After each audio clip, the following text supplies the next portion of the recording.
Hey guys, today we're going to be looking at the Backlip Pretzel, or for some of you the switch Backlip Pretzel. If you are looking to learn the switch Backlip Pretzel, make sure you just follow through these exact steps in your switch stance. For the purposes of this video, we're going to be looking at the kind of back nose blunt pretzel style of Backlip Pretzel, where you're doing it on your front foot. If you're wanting to learn a back tail pretzel, drop me a comment below, and if people are interested, I'll do a video on those as well. Before learning Backlip Pretzels, you're going to want to make sure that you've got your back lips on your nose really dialed, coming back to regular, and also I'd advise learning frontboard pretzels.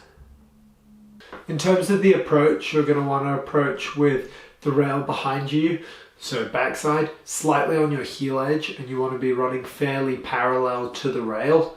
and you want to have your front arm in front of you, kind of over your toe edge, like you would for a frontboard pretzel. Make sure you pop nice and high to get your tail over the rail, and as you do this, you want to simultaneously push your back leg behind you and bring your back arm in front of your body till it's pointing at the landing.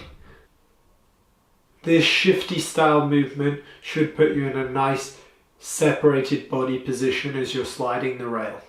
As you're sliding, keep your eyes on the landing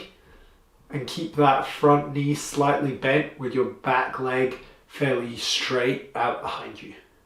Once you get to the end of the rail,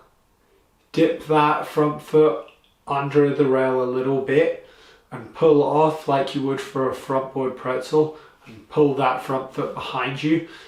and throw your head and shoulders to turn that 270. The actual push off the rail should feel really similar to a frontboard pretzel, but it's a little bit easier to get into that lock position if you catch the inside of the rail a little bit with your Backlip Pretzel as you get on.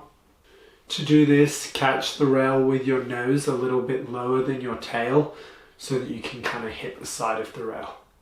When you're first trying this trick as an exercise, you can actually deliberately take a bit of extra angle into the rail and kind of drift over it. Personally, I found by doing that, it was a little bit easier to keep my shoulders open and start to get the feeling for the sort of pretzel. And once I got the feeling of that movement, I was then able to kind of straighten my line in, get my nose to dip under the rail a bit more, and then I could really get the whip for the whole 270. But definitely getting into that kind of movement of committing to the pretzel for the first time, it was actually easier for me to drift over a little bit. Remember, like with most tricks, if you're coming a few degrees short on the landing, let whichever foot's uphill land first and kind of slightly dig that edge into the snow, and you can then pivot on your sort of toe edge a little bit, pivot that other foot round until it's straight so that you can actually ride away. Make sure to subscribe and leave me a note in the comments as to what trick tips you'd like to see next.